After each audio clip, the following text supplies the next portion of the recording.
Okay, welcome. Let's start out with the agenda. This is the Math 105 calculus class. So let me share my screen and show you the agenda. So here's the plan today.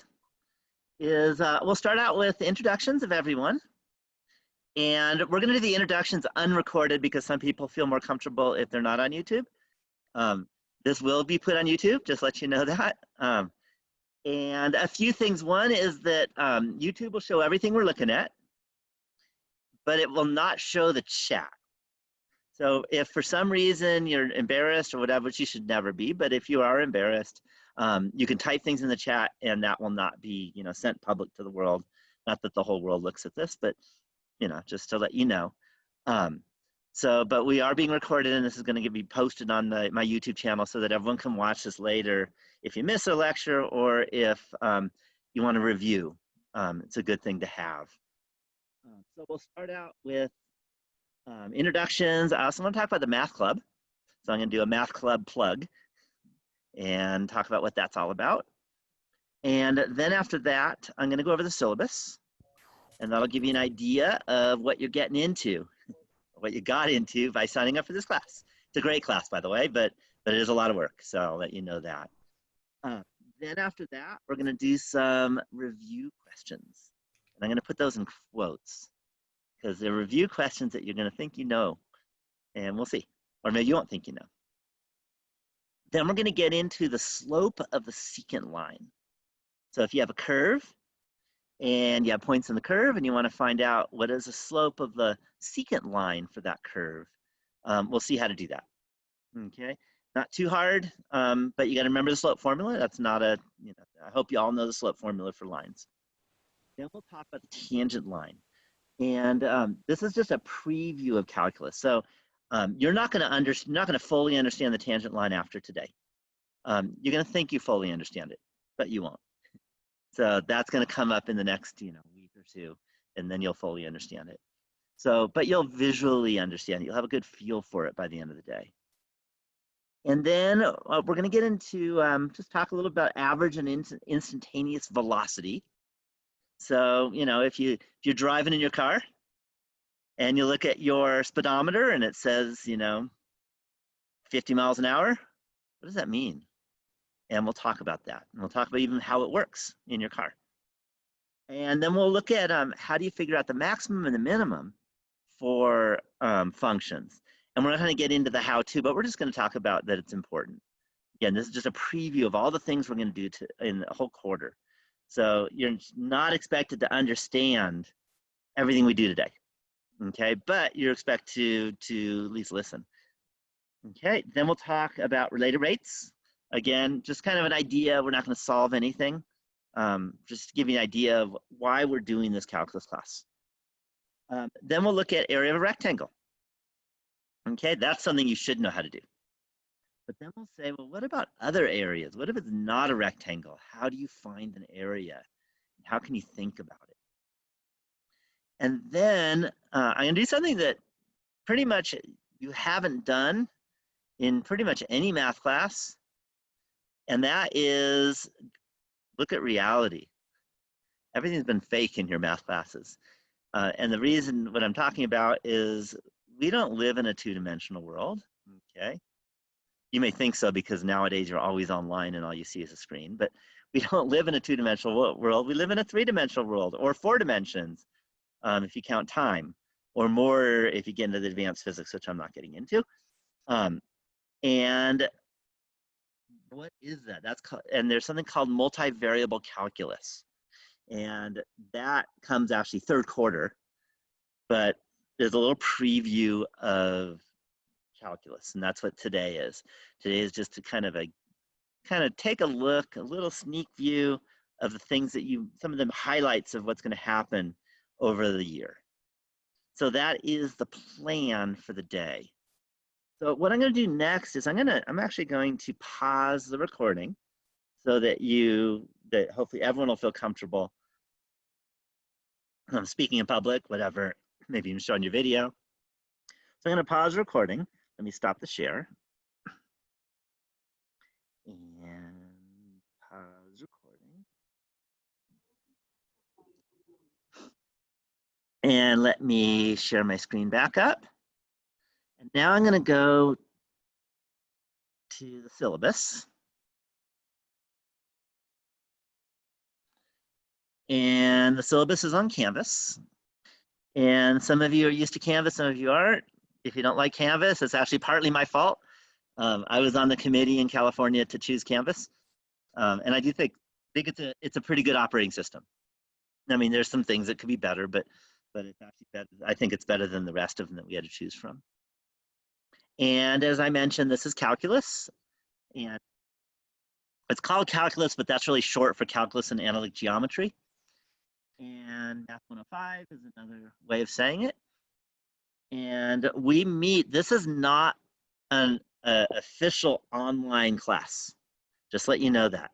This is an EVE class, which is different than an online class. I also teach statistics online, but that's an online class. What that means is that you are expected to come at 8:30 to 10:10, 3 days a week, and be there. Okay, so that's the main difference between online classes and EVE classes. Is EVE classes, I can't require students to be here at a certain time or on Zoom at a certain time. Okay, for online classes, but for EVE classes, I can. So you are going to be required to come 3 days a week, and you'll need to. I mean, calculus is not easy. I want to be honest with you. You need to spend the time, and this is a piece of it. So again, Monday, Wednesday, Friday, 8:30 to 10:10. There will be like 1 or 2 days I may have to do a recording that is not live, but other than that, it's always going to be like that, and I'll let you know way in advance. And that's for personal issues or whatever issues. So that's really important. My email. Email is my main method of communication when it comes to not using, when we're not on Zoom. And I check email too often to be healthy. So if I don't get back to you in a day, that means our internet's down, because I will get back to you. Okay, usually within an hour, I'll get back. Often, I am an early riser. If you email me after 10, you have no chance of me getting back to you until 5 in the morning. Just let you know that. But don't be surprised if you get a 4:30 email back, because I wake up really early. So just let you know that email is a great way of communicating with me, and I'll communicate back. And I have web pages, we have some videos, I have a lot of resources. I've been at this for a long time, doing lots of programming, lots of video making. The good news is, unlike a lot of other faculty, I've been teaching online for, I think, 15 years now. Not calculus online, but I've been teaching online, which means that I really do know how the system works. I help others learn how to do it because I'm the vet. So that's the good news, is that for me, I just naturally walk in and do it. So that helps. Another big deal is that kind of my mission in life the last 3 years or so, maybe 4 years, is to make sure that finances, when it comes to buying the book or homework system or computer calculator kind of thing, is never an issue for students. So the book that we use is free. So most people don't complain that it's free. And it's OpenStack Calc 1. And that is it's funded actually by, I think, Gates Foundation and also Hewlett Foundation. A bunch of foundations paid for it. So the idea is you don't have to pay for it. And that's the textbook, and we're going to go by that textbook. So, section to section to section.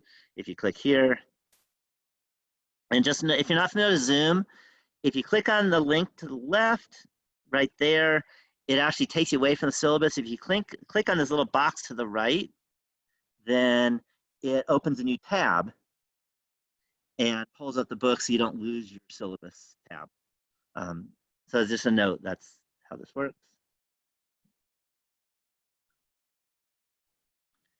Then you have some choices. You can download a PDF. You can order a print copy. If you want a print copy, you got to pay for that. If you do PDF and print, you got to pay for the paper. But most people just go right to view online. And there's the book. So we're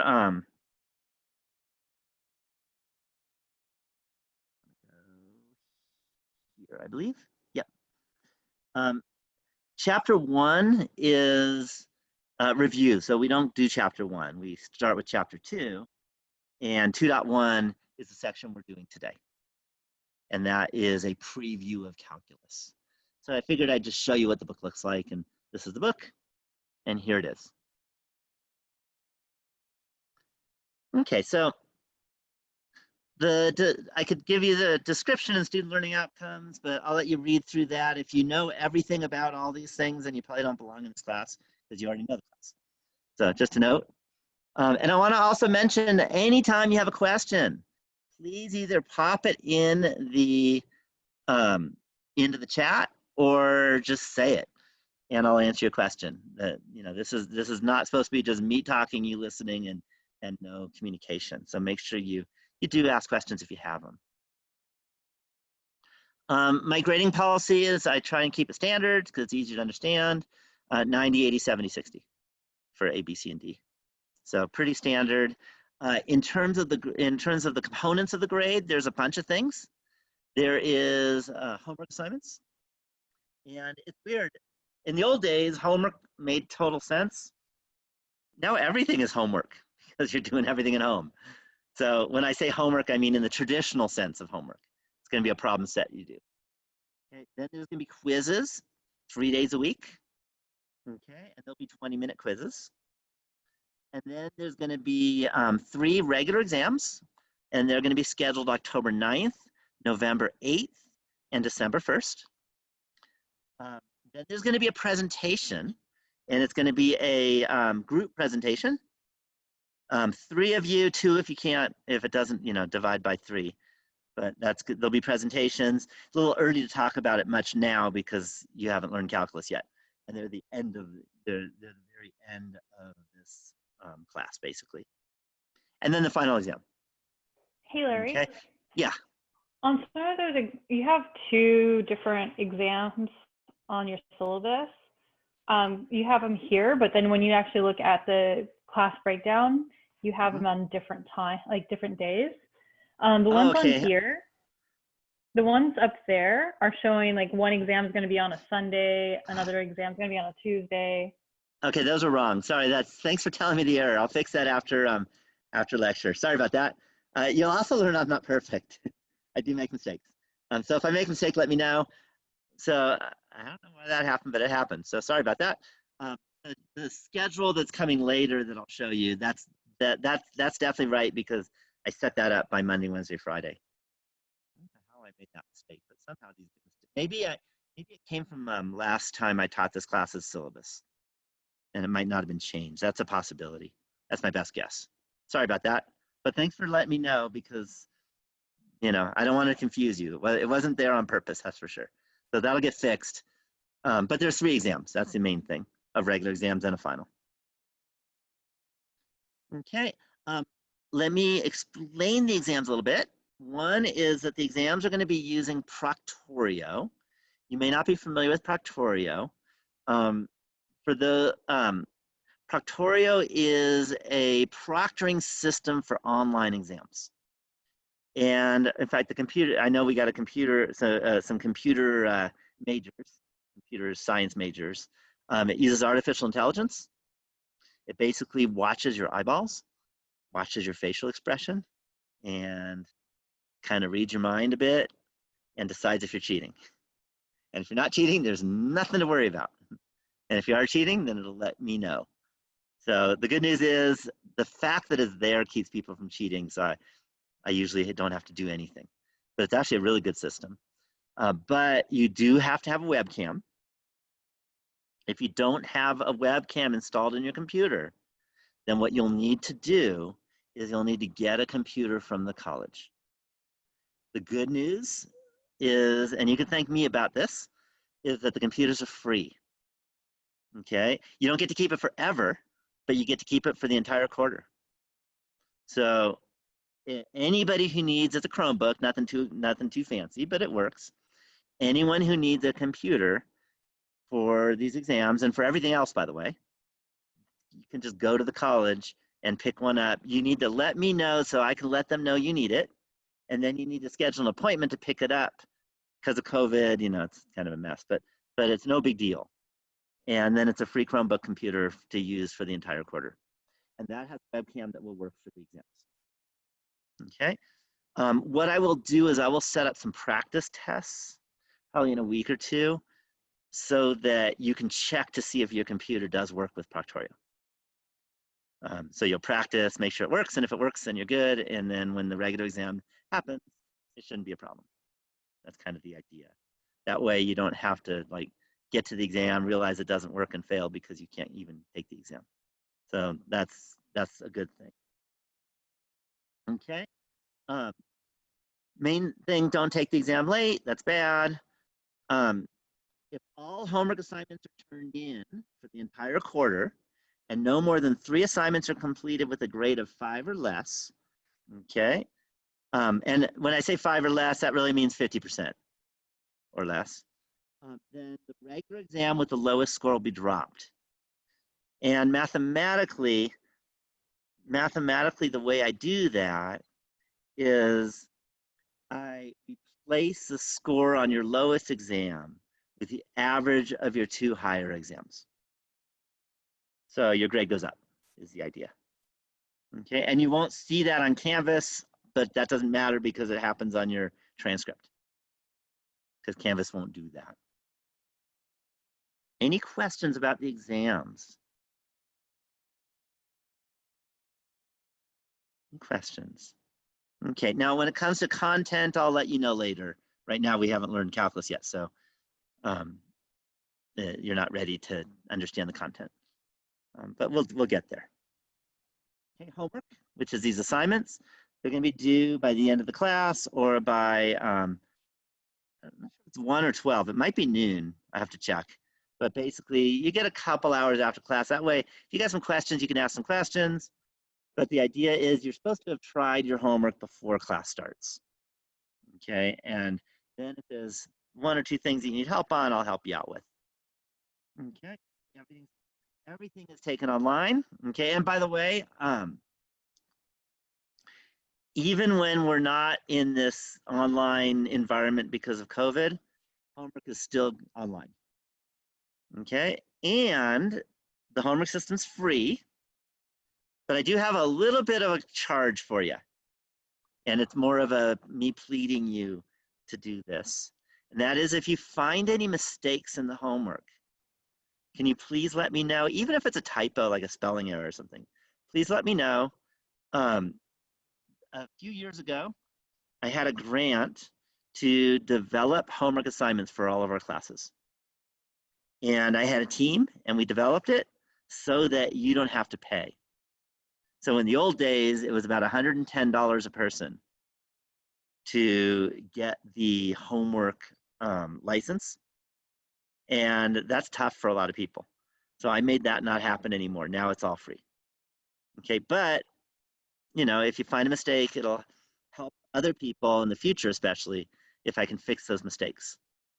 And to let you know, this isn't just for our college. This is now being used all over the world. And there are, I think, about 400 different classes using the homework that we created. That makes me feel good. So if you find a mistake and you tell me about it so I fix it, literally you're going to be helping thousands of people. And there's nothing better in life than to help thousands of people. I don't know if you agree, but that's my feeling. Daily quizzes. So every class time, unless I tell you otherwise, is going to have a daily quiz. Notice it's from 8:35 to 8:55. What I'm going to do is I'm going to start out with a 5-minute little agenda, going over the agenda, just so I can welcome y'all, going over the agenda for 5 minutes, answering a quick question or two, and then you're going to be popping in and doing the quiz. Okay? So that's how it's going to go. And then at 8:55, your quiz is going to close. Okay, and a lot of you won't take 20 minutes. Some of you will only take 10 minutes, and that's fine. The quiz will close, and then you're going to go back onto Zoom, and then the lecture will start. So that's how I am making this whole online environment work. And hopefully that works for you. I tried it last quarter for my third quarter calculus class, and that actually worked pretty well. It got people to come, it got people motivated, and that way right after the quiz, I'll go over the quiz on Zoom. So that's the way the class is going to run. You're going to have presentations. Again, I'm trying to do everything I can to make sure that you work together. And this is one way to force you to work together, whether you like it or not. And that is you're gonna do an application of calculus. And you're gonna do a short presentation, like a 5-minute presentation. And on that application, on Zoom, and you don't have to be recorded because I can't make you get recorded. But if you want to, I can record you. And there'll be a grade for that. And that's gonna be the end of this course. Diversity and inclusion, just let you know, I respect everyone, okay? And not only do I respect everyone, it's important that you respect each other too. So whatever your background might be, whatever your gender is, wherever you're coming from, we're all important people, okay? We're all there to work with each other, and respect is important. So even though all you see is maybe a box with a name in it, or maybe a video on a person, and it doesn't feel like they're real people, you're real people. And make sure that, we respect each other and realize that people are coming from different backgrounds, and that's wonderful. And that makes the class even better. Okay, so I'll let you read through the statement. If you have a learning disability, then accommodations we made, you can let me know. Even better is we have a disability resource center, really nice people, and they will identify whatever accommodations that are needed for your disability, okay? And we'll make it work for you, okay? Tutoring. So a couple things. One is there is tutoring, and there's a couple kinds of tutoring, but the main tutoring is what's called Cranium Cafe, and that's done through our library and learning services. There's a link to it, and they're around Monday through Thursday, 9 a.m. to 7 p.m., Friday 9 to 3, and Sunday 3 to 7. But I do want to let you know, the farther you get into math, the harder it is going to be to find a tutor. Do you know why?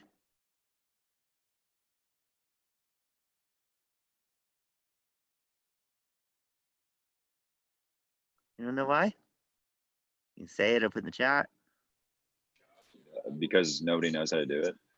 Yeah, because you become the tutors. And in fact, we're looking for tutors right now. So you can make money. Okay, you're not gonna get rich, by the way.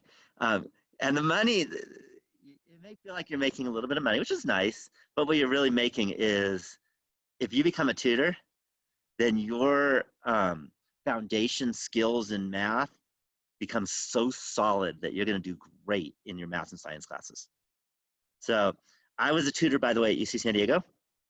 And I think that's one of the main reasons I excelled so much, is that I was doing math all the time. And guess what? I got good at it. And the basic skill stuff, I knew it all because I was doing it all the time, working with people. So again, they're looking right now, they're hiring tutors, and they're looking for you. They're looking for calculus students to tutor, just to note. So again, tutoring is a good thing. If those times don't work, let me scroll up.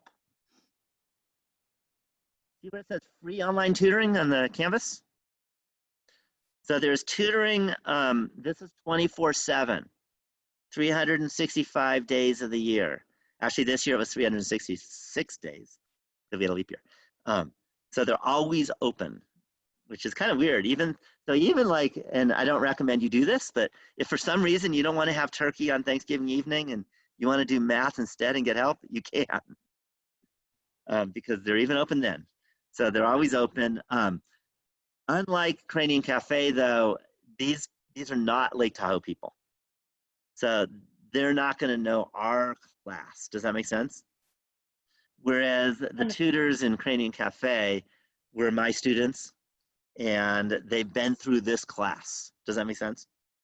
Whereas the tutors that you would get on the free online tutoring, they've been through calculus, but it might have been at Florida State University, for example.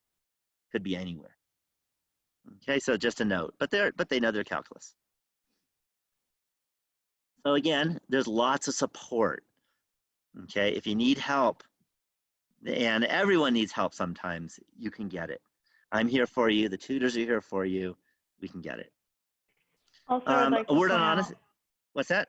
I would also like to point out there's another resource out there called chegg.com that has tutoring and it's helped me significantly. I think you have to pay for that, don't you? Yeah, unfortunately, you do have to pay for it. Yeah. So I try not to advertise things you pay for.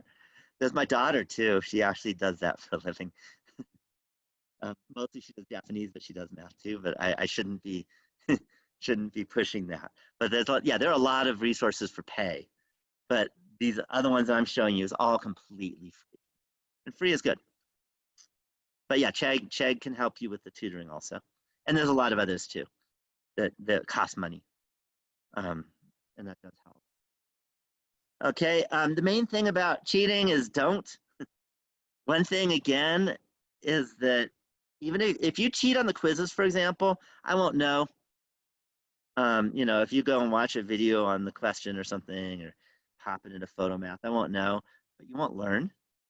And two things will happen. One is you'll get to the exam, and then all of a sudden, we got a video watching you, and then I will know, and which means all of a sudden you haven't practiced. So you'll notice the exams are most of the points for this course. The rest is just basically practice with a little tiny bit of points. So there's no reason to cheat on the quizzes. The exams, cheating is really hard. I mean, I guess if you're really good at it, you could. But even if you cheated, I mean, if you're one of those engineer majors, you don't learn calculus, you'll fail your engineering classes. So what's the point of cheating in calculus? Does that make sense? You need to learn this stuff to be able to, you know, succeed in your career. Okay. And I want to mention something about calculus. The main thing you learn in calculus is not the specific questions that get put on the exams, even the formulas that I give. That's not what this is about. The reason why STEM majors need to take calculus is you learn how to do problem solving. And if you can't do problem solving, you're going to just fail in your career.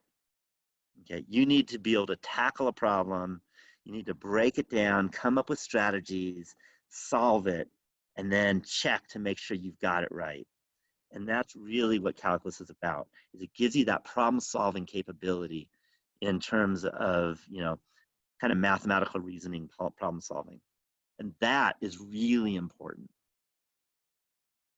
Any questions so far? No. No questions? Okay. I have office hours. Oh, there's an error. Sorry about that. Maybe I'll fix it now so I don't. I can actually edit this. You're not going to be able to edit my Syllabus, by the way. But I just noticed that was mistaken. So it is not Monday and Friday. Monday, Wednesday, Friday. So it's Monday, Wednesday, Friday. And it's officially, let me go back, where was I? It's officially 10:15 to 11:15. And that's just so if we do go to 10:10, that gives me a 5-minute bathroom break if I need it or whatever. But you know, most of the time I could help you right after class at 10:10. But just in case I need the 5 minutes, that gives me a 5 minutes to get doing what I need to do if I have to. But it's always after class is when the office hours are going to be. And then Tuesday and Thursday, because I want to be there every day, I just added a couple hours there. So I'm around a lot. If those don't work, I can meet with you other times too. I don't have that much going on. I do teach statistics, as Quinn will know, because he was my stat student a while back. And so I will be, you know, especially in the evening. It's an online, that's a truly online, so I do mostly evening stuff for that class. But I can meet with you other times too. If you can't meet in office hours, I'm happy to work with you. Okay. The next piece, this is kind of the main, a main go-to for the class. What I try to do is I tried to organize all the things you have to do and all the things you're going to be looking at. So what I did is, notice today, there's nothing to do today. So introductions or just talking and stuff. But on the 16th, which is Wednesday, you're going to have a quiz and you're going to have a homework. The first link here where it says Calc Preview, those are lecture notes. And the third link where it says textbook, well, I think that's obvious. That's the textbook. So I tried to do that, and I tried to be consistent for each of our days of class. So this gives you the links. There's a lot of ways of finding this stuff, but this is one nice way because it's sitting in the calendar. And it also gives you the resources. Whereas if you scroll down farther,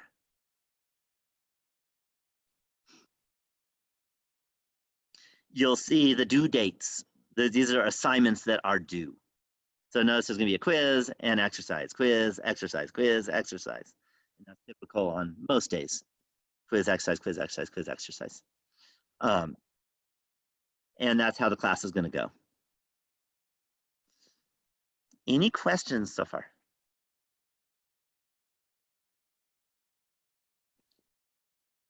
Okay, that's the syllabus. Now I want to show you, if you go to modules, I put some resources out for you. So one is Desmos Graphing Calculator. Put in the chat box either yes or no. Yes if you have used Desmos. No if you've never have. Just curious. Wow. It's like all yes.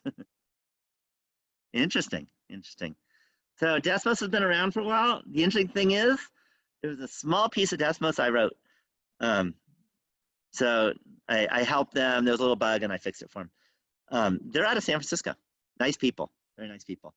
My guess is you haven't met them, but they are good people.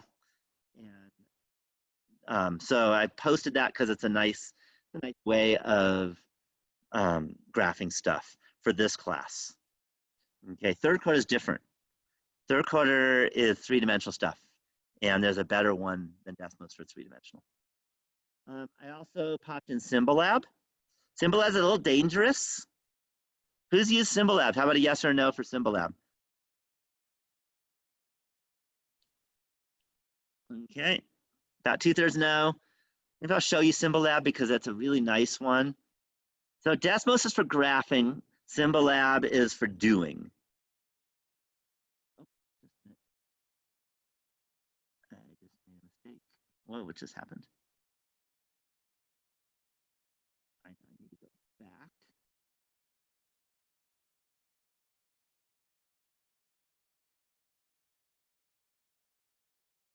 There we go.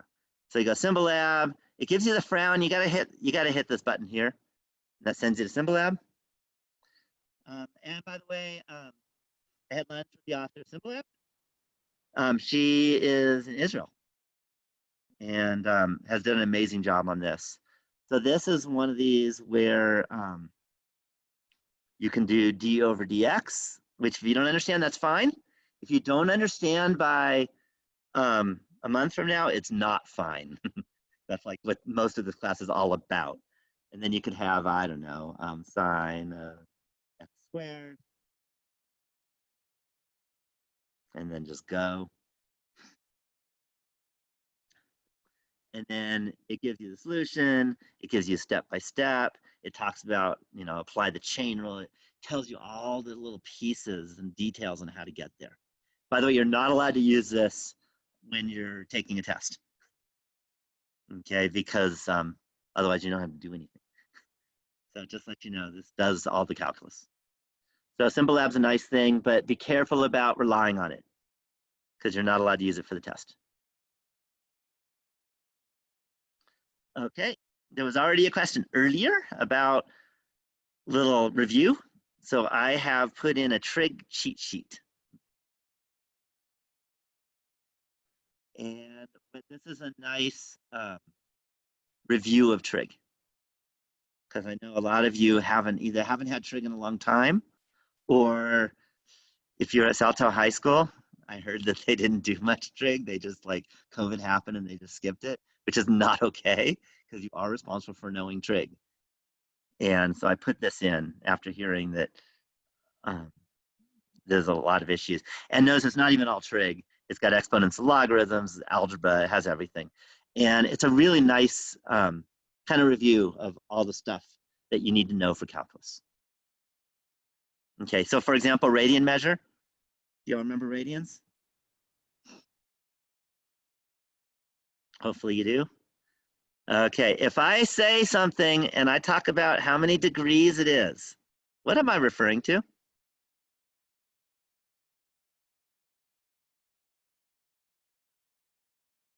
Angles. No, definitely not angles. I'm referring to temperature. Okay, we will see why in a few weeks, why degrees are evil when you're going angles. Degrees and angles will never be said together. Degrees will mean temperature. And yes, if I say, water freezes at 0 degrees Celsius, then yes, I will say the word degrees. Okay, but degrees are radians. I mean, angles are in radians, just let you know that. Okay, and we'll understand why in calculus that has to be. It's not because I'm being mean. When we get there, you'll see why. Okay, so just let you know, radians are important. If you don't know what that is, you need to learn it. You should know what, say, cosine of pi over 6 is, and that should be in your head. Okay, very important. If you don't know cosine of pi over 6, you need to review it. Any questions on that? Okay, let's go back. I also put my lecture notes up here.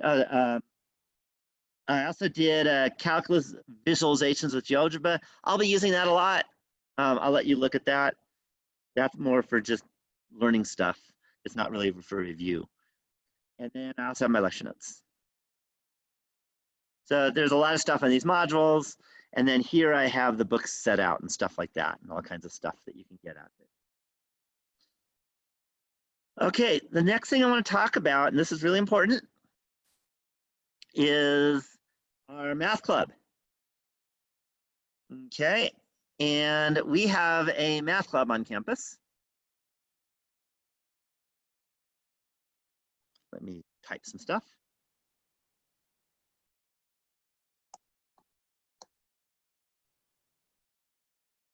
Not matter math club. So we have a math club on campus, and I am a big advocate of the math club, and for a lot of reasons.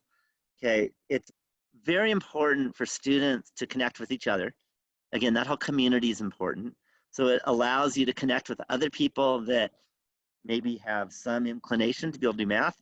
By definition, you all do, or you wouldn't be in calculus. Okay, you can't get to calculus without knowing some math. Okay, the other thing, and this is me, and maybe you're not like this, but I do believe in helping others. Okay, hopefully you do, but I can't, say. I think helping others is important. And in particular, when I say others, what others do you think is the most rewarding kind of others to help? And important? No? At least in my feeling. When I say it, I think you'll all agree too.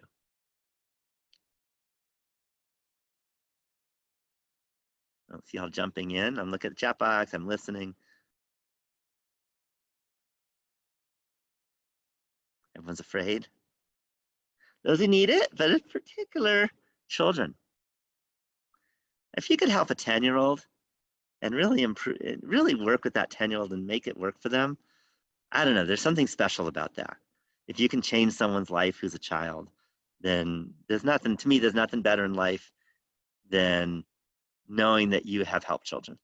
So what we do in the math club, the main thing we do is we help children.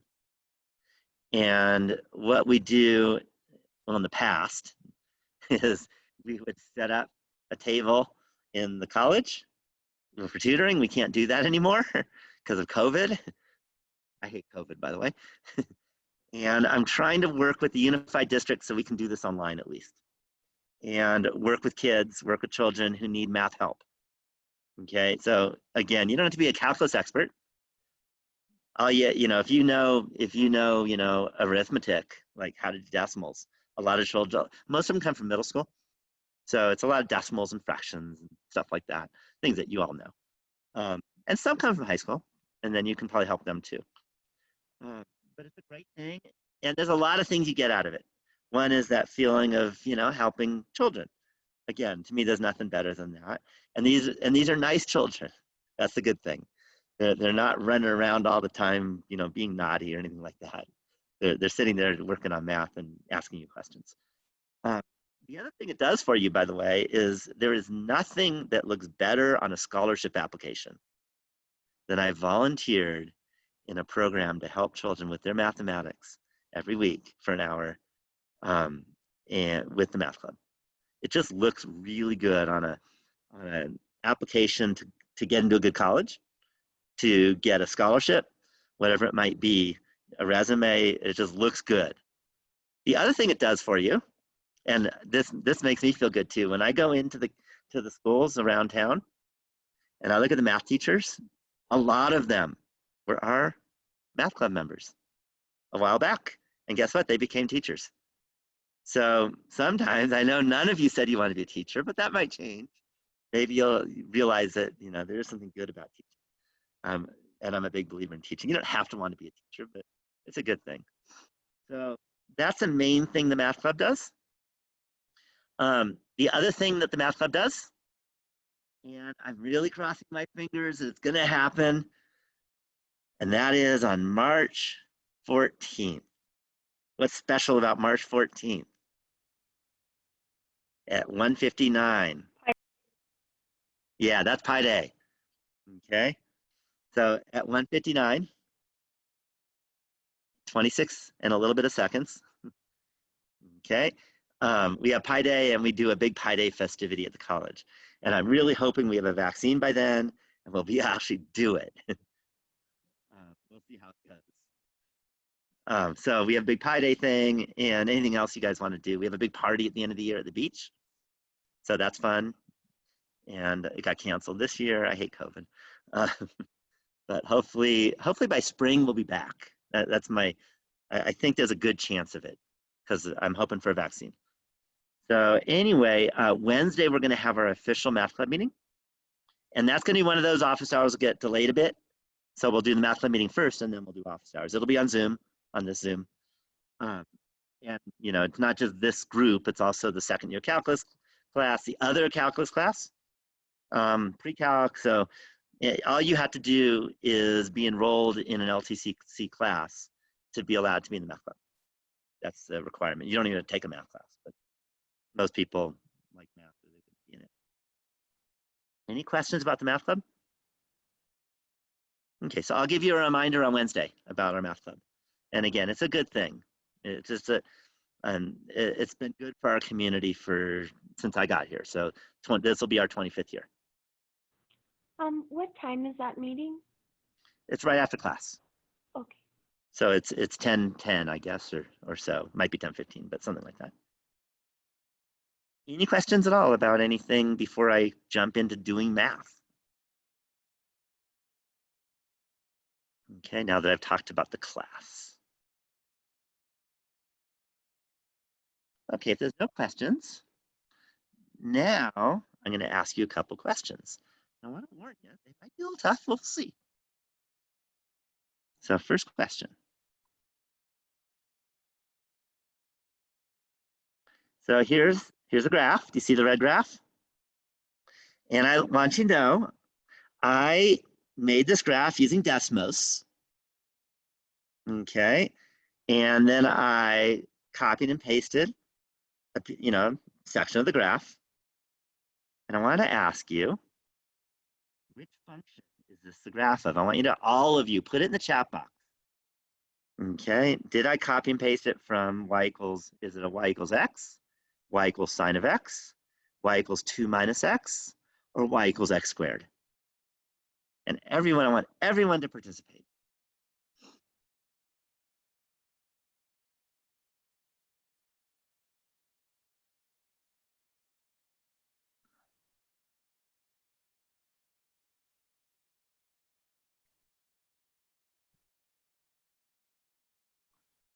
Okay, so I wanted to know I'm being a bit mean. Again, all you get to see is a piece of the graph. One of you got it right. All the rest got it wrong. And I want to do this for a reason, not to be mean to you, by the way. So let me go to Desmos. And that is, where is my Desmos now? That one. This is y equals sine of x. Okay, not what you expected, because you all thought it was y equals 2 minus x. Okay, it's a trick question. It's a trick question. Okay, does this feel, when you look at this, does this feel like y equals sine of x?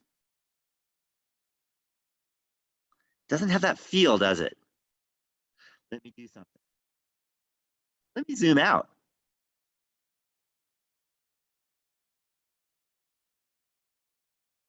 Notice something? Does it feel like y equals sine of x? I didn't change the graph at all. All I did is zoom out. Okay, and again, let's re-zoom in. Okay, and it's the same. I didn't change the graph. Okay, this is Desmos, and it still says y equals sine of x. It did before. It still does. Let me zoom in. Oops, that was out.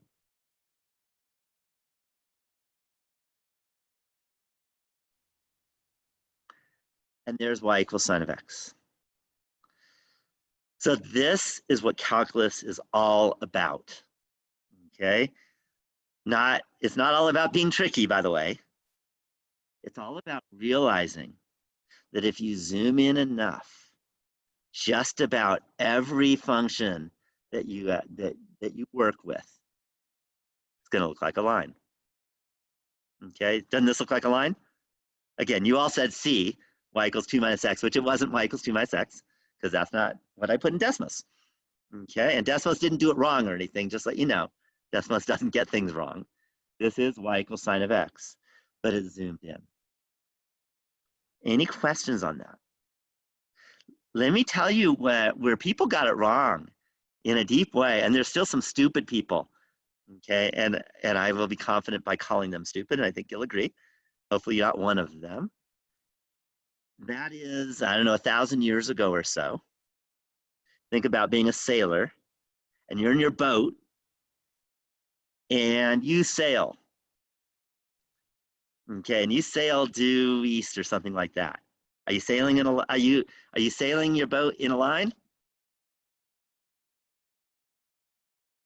Okay, it felt like it then, didn't it? And what they thought was the Earth is flat. Okay, yeah, the Earth is flat. Now remember, 1,000 years ago, things were a little different. Okay, they didn't have satellites. Okay, they didn't have calculus. They didn't have any of that stuff. All they had was the ability to, they just saw the Earth zoomed in. Because all they could see is what they could see with their eyes. Does that make sense? And the Earth basically looks flat. Okay, not in Tahoe, of course, because that's a whole different thing.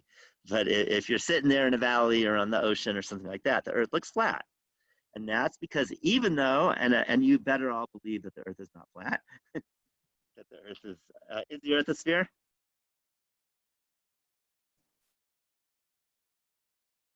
Okay, it's not a sphere. Okay, it's an oblate ellipsoid. Okay, third quarter calculus, we're going to get into oblate ellipsoids. And that's because the equator actually is wider. I don't know if you realize that. But in fact, from the center of Earth to where you are on Earth, if you measure that, What's the tallest mountain in the world?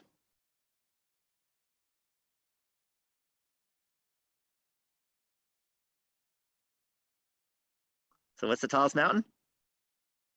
Would it be considered one of the islands of Hawaii? No, it's not an island in Hawaii, actually. Good guess, though. But it's not Everest either. Most people think it's Everest. Okay. It's actually Arakawa in by the equator. Talak. No, Talak. You're one of those that have never traveled outside of our town, right? No, there's a big mountain near the equator, and even though its elevation from the ocean is not higher than Everest, its distance from the center of Earth is. Okay, and again, there's the zooming in and the zooming out. If you zoom in, then you're going to see everything in a linear way. If you're going to zoom out, then you're going to see everything. So just let you know that. So this is an example where if you zoom in, you get a line. Now it's very important to be able to get a line. Any questions on this example? No. It's a really important example of calculus because it shows you that things always look like a line. And a lot of first quarter calculus is understanding that line, is to be able to zoom in and see the line. Any questions on that idea? Is that line still like slightly curved, or is Yep. it like, oh, Yep, it's slightly curved, but we can't see that slightly curvedness. Does that make sense? Because our eyes aren't good enough. Okay, and if you could see the slightly curved, I'll just zoom in some more and you won't see the slightly curved. Okay, eventually you just won't see it. Same thing with the Earth is flat if you're, if you're sailing on the ocean, because it's going to feel flat, even though it's slightly curved. Do you see that? So we're going to be looking at that difference. We're going to be zooming in and saying, all right, let's focus and see what is that line. That's what this quarter is actually all about. Okay, it seems like it's not that important, but it's really important. Okay, next question.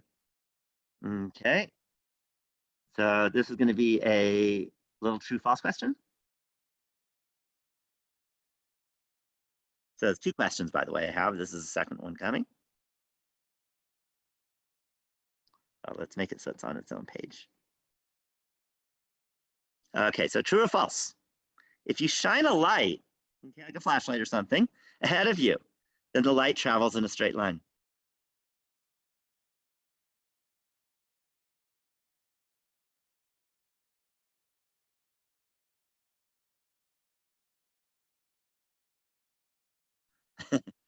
Okay, my guess is you're saying false because of what just happened. Am I right? Who knows why it's false?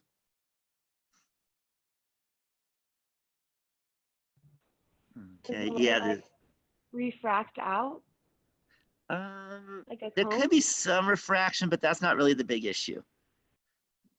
That's Because light still, can spread out yeah. everywhere. Like it just spread out in one direction. It spreads out, a bunch of directions. That's not the issue, actually. It's still kind of the light itself is kind of line. But here's the thing. To Newton, light travels in a straight line. Every photon goes in a line. When I say the light, I mean the photon. So to Newton, everything travels in a straight line. Okay, and if you use Newton's laws and all that, light goes straight. But then there was some other important guy about 100 years ago. Anyone heard his name? Yeah, Einstein. Einstein realized that if you take light and you let it go in a beam, it doesn't go in a straight line. What Newton was looking at was zooming in. If you zoom in, it's going to look like very much like a straight line. If you zoom out, all of a sudden it doesn't anymore. And that's because of something called the general theory of relativity. I'm not going to get into the depths of general theory of relativity because it's hard. And but I have done a lot with Einstein's theories. I've read all his works. He's an amazing writer, actually, too. And that's kind of what's going on in our perception, is that we perceive like Newton, everything looks like light travels in a line and everything else goes that way. But that it doesn't. Okay, and calculus is taking the reality, which is Einstein basically, and saying, well, for day-to-day stuff, you don't need to understand relativity at all. Okay, you shine a flashlight, it looks like a straight line, good enough for us. And that's what calculus is. Calculus takes really complex things and then turns them into lines. And that's what we're doing. Any questions on this idea? Any questions? Okay, so I wanted to kind of introduce you to some important things that happen in calculus. And again, I'm not going to get into everything because I can't, but I want to give you some more. Okay, let me go back to our agenda. So we just did the what I call review questions, although I don't know how review that really was. Next, I want to talk about slope of a secant line. So hopefully you all remember how to find the slope of a line. That's not a trick question, by the way. How do you find the slope of a line? Maybe in a few words. You can say it, put it in the chat box.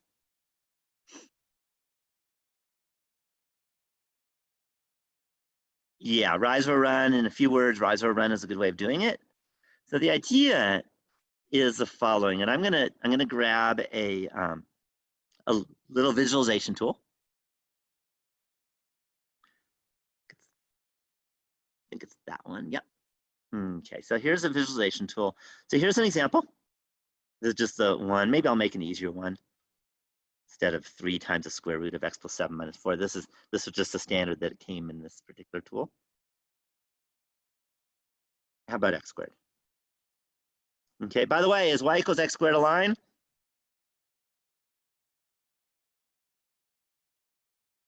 that the equation of a line?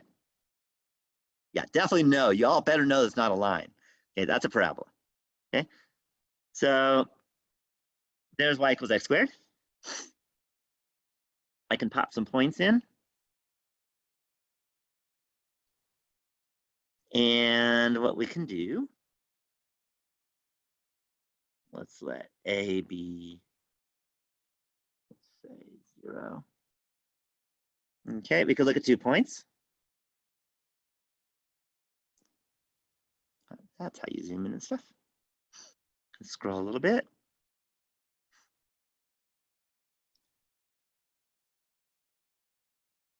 And now I can show you how you find the equation of secant line.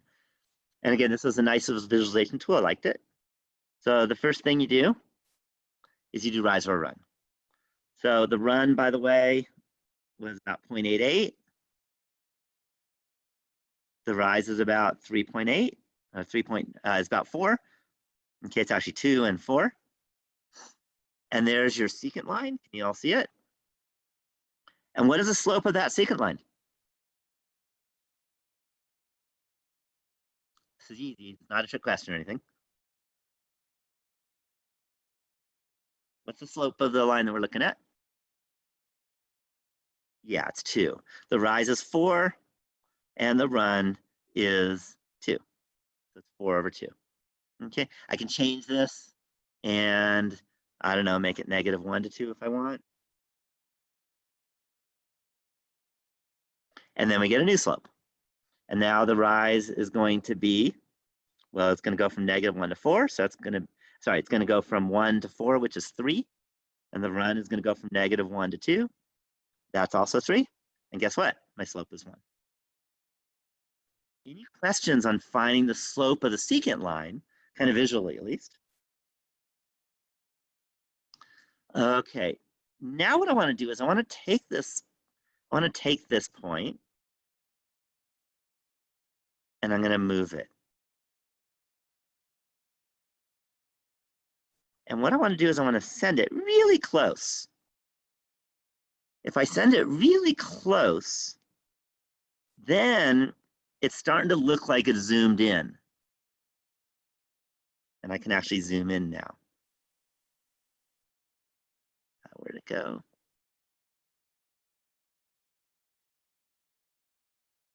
There we go.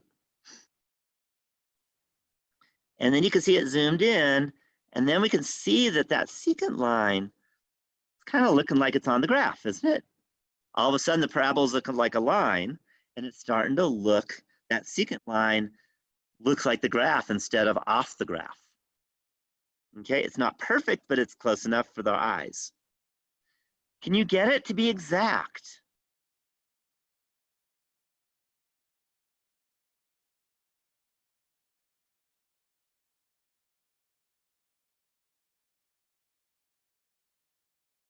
No. What do you think? No. Okay, so it's interesting. Okay, so I'm seeing no, no, no. I'm hearing no. And there's a reason why I'm hearing and seeing no. The reason is you haven't had calculus yet. So when I say, can you get it to be exact?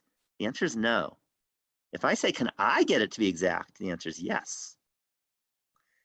But if I asked you, will you be able to get it to be exact in a couple weeks? Now what's the answer? Probably yes. The answer is yes. I hope yes. If you want to pass this class, you're going to learn how to get it exact. And you're going to be able to realize that you actually can get it exact. And that's what calculus is all about, is how do you get it exact? And again, you can't do it by just looking at a secant line. You're going to have to do calculus. Any questions on that? Okay, so that is an example of kind of visualizing this secant line. Let me go back to where I can start typing. That one.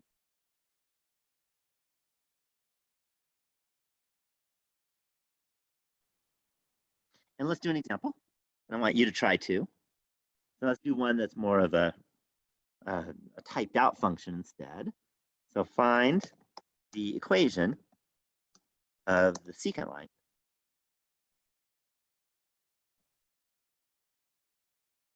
To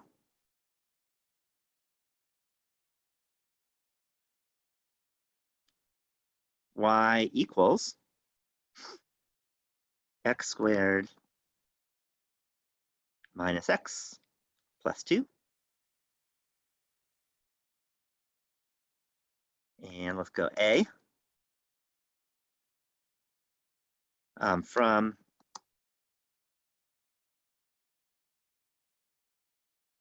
x equals 1 to x equals 3.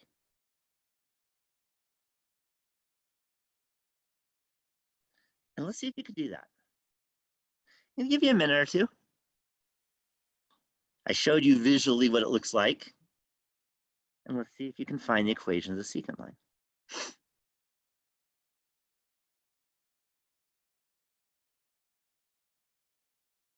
I think it's very important that you try it yourself instead of just watching me do it, because this is not calculus yet.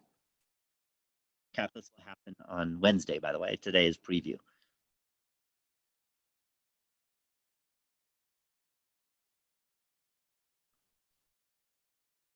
So let's see, when you got it, put it in the chat box. Okay, and if you want, maybe I'll even change it to make it easier for you, because how about slope? That way you don't have to do the full equation. Good enough to find the slope. I assume if you know how to find a slope, you know how to find an equation.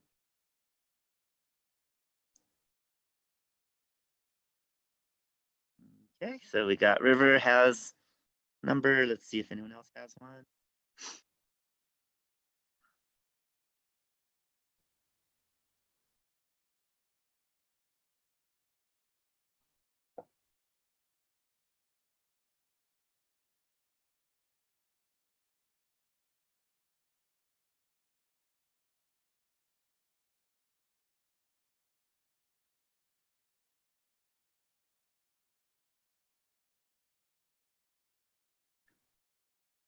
Shouldn't take too long.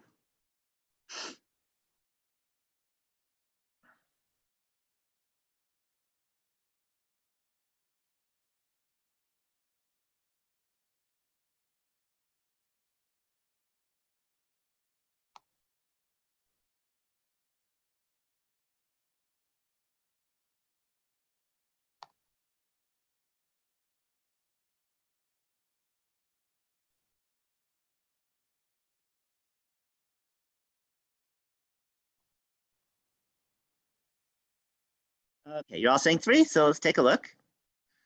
So first thing, by the way, this is the equation. It's an important equation. Let me make it a little bigger. Did it work? Oh, I know, I have to go like that. Now it'll work. There we go. So there's the equation. What does M stand for?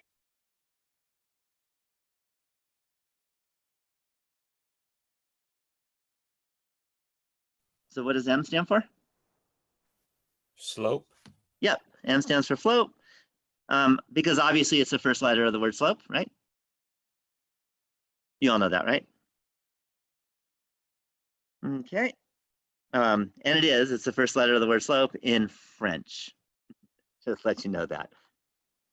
Okay, so that is the equation, because remember, this is y equals f of x, right? So that's why it's f of b minus f of a, because that's a change of the y coordinate. And then b minus a will be the change of the x coordinate. So now what we can do is we can plug in. So that is going to be equal to, let me make a fraction. So we have f of b. Well, f of b means f of 3. So it's going to be 3 squared.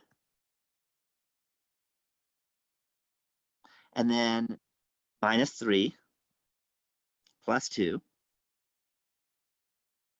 And then minus, and very important, you put parentheses around when you plug in 1. 1 squared minus 1 plus 2. If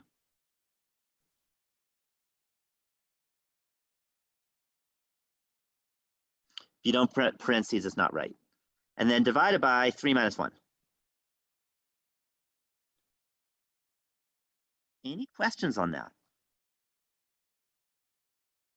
Okay, and now it's basic arithmetic. I am assuming you all know arithmetic. So 3 squared is 9, minus 3 is 6, plus 2 is 8. And then we have a 1 minus 1 is 0, plus 2 is 2, 8 minus 2 is 6. And then 3 minus 1 is 2.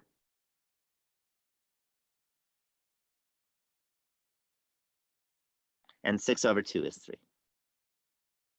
Any questions on that? Okay, any questions so far? Okay, let's do B. So part B is going to be the same thing, but it's going to be from x equals 1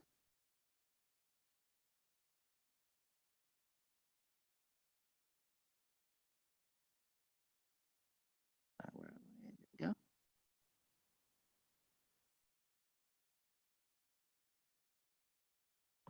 to x equals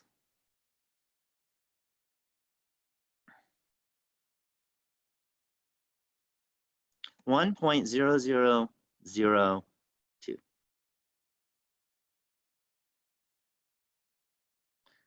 How is that different? By the way, you're going to need a calculator for this guy.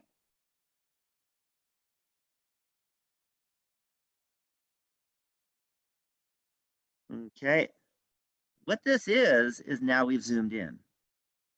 So now we're looking at really close to 1, and we're going to approximate what's called a tangent line. And let's see if you can do that. By the way, I could do this in my head in 1 second. I don't expect you to be able to do that in 1 second because I have had calculus. Okay, it'll probably take you 3 seconds after, in a couple weeks because I teach calculus, so you can take a little longer than me. But let's see if you can do it. Maybe round to 2 decimal places.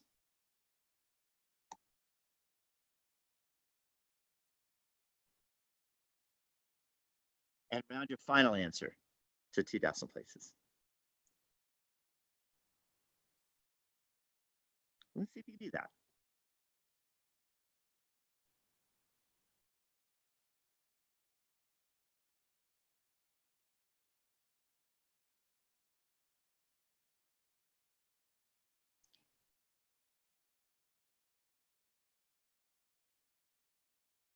And pop it into the chat box when you've got it. You'll probably need a calculator, because unlike me, you guys don't have calculus yet.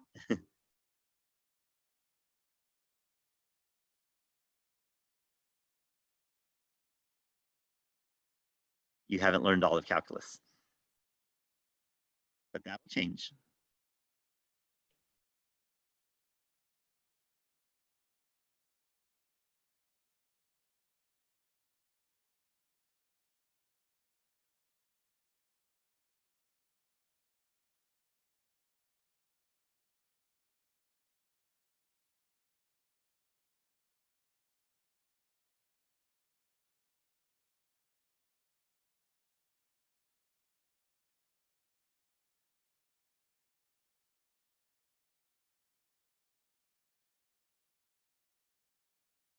So tell me what you get. Okay, and you could use, computer calculator, Google. Google works great for that. 2 decimal places, 2 decimal places. Not 5 decimal places.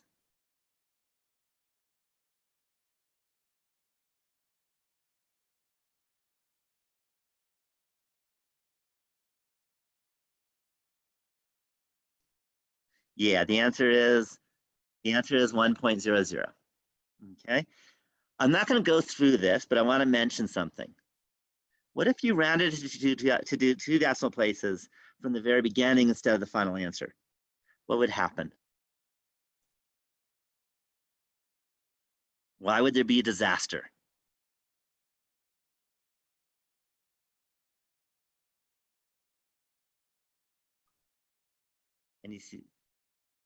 Anyone see the issue?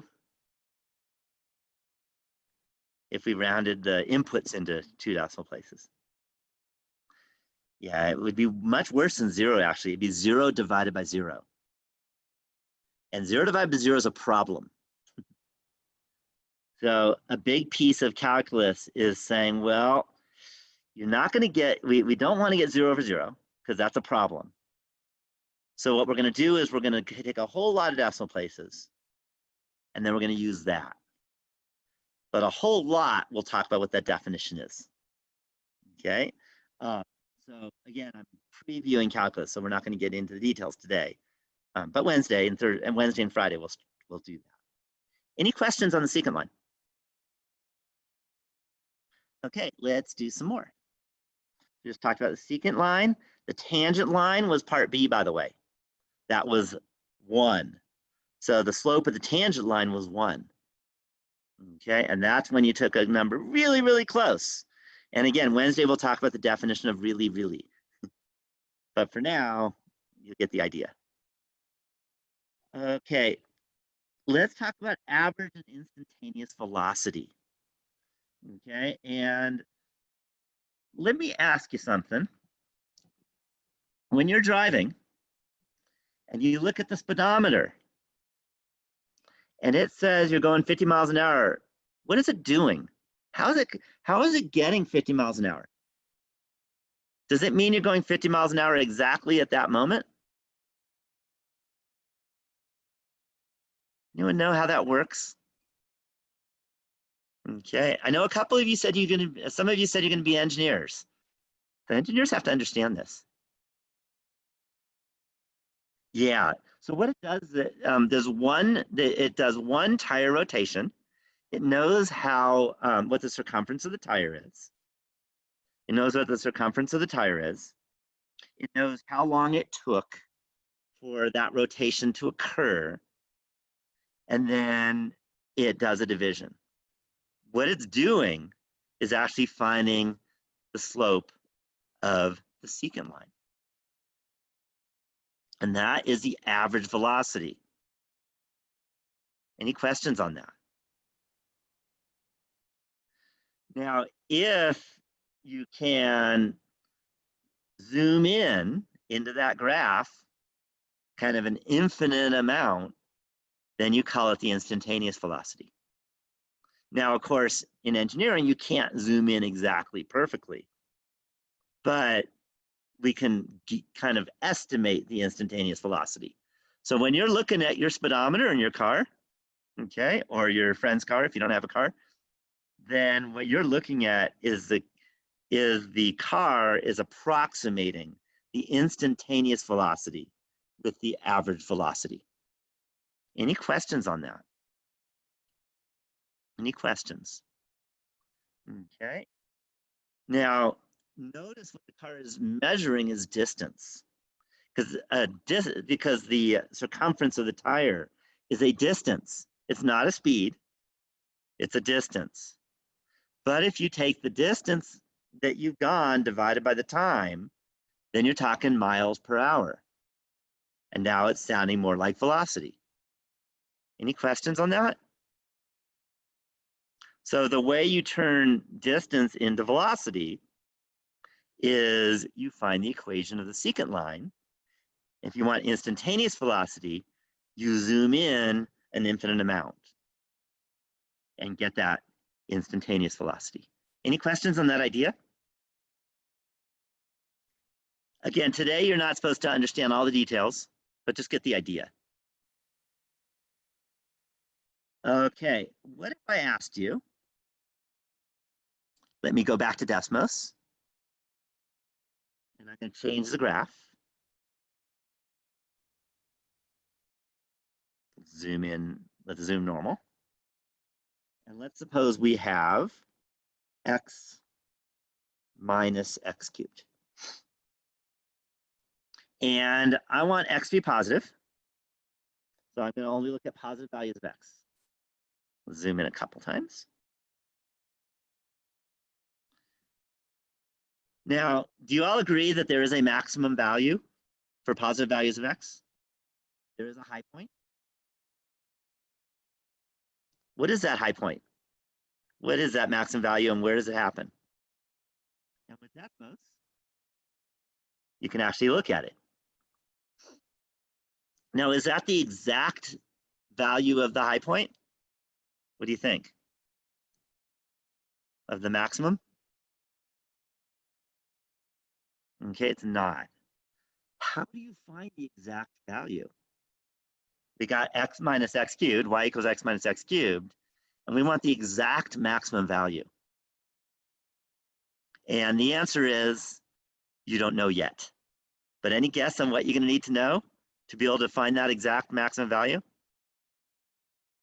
In one word? Calculus, exactly. Okay, so a big part of this class is be able to find the exact maximum value. That's pretty on a graph and stuff, but it's really important. I know a couple of you said that you were interested in economics. What do you think you want to maximize when you're doing economics? Money. Money, yeah, profit. Profit, money. Okay, and you want to get that maximum profit, and you're going to set your price to be the maximum profit. Well, you get the equations by getting the data using statistics, Quinn, by the way. And then you use calculus to decide on the best strategy. Any questions on that idea? Okay, so that's how you would use this stuff in economics. Okay, in physics, you use it by looking at max or min, by the way. Max and min, same idea with calculus. In physics, certain things will do minimum energy, for example. Okay, so things travel in the path of minimal energy, all kinds of stuff. In computer programming, what's the #1 needed job in computer programming right now? Anyone know? It's a biggie. Is it coding? Yeah, but what kind of coding? Computer programming is coding. That's another word for coding. Artificial intelligence. And when you program using artificial intelligence, then you're going to do something called gradient descent. And that is you are minimizing the error of what the data is coming in into your artificial intelligence system to what you're going to produce in your recognition, whether it's face recognition or self-driving cars, whatever it might be. That's what you're doing. And you need that calculus to be able to do that. And that's to trust me on this. I've done all of this stuff at one point or another. So this is really useful. use calculus a lot. The last little bit, because we only have so much time, is you all know how to find the area of a rectangle. So what's the formula for the area of a rectangle? You better all know that. S times S. Triangle, well, not 2, just BH. Yeah, LH is good too. Base times height, length times width. Yeah. So it's length times width or base times height. That's the area of a rectangle. Okay, what if instead, what if we wanted the area under y equals sine of x above the x-axis in between 0 and pi? And we wanted that area. Now all of a sudden you can't just do base times height because it's not a rectangle. But is there an area? Right? Does there exist? And the answer is yes. How do you do it? Any guess on what you need to learn?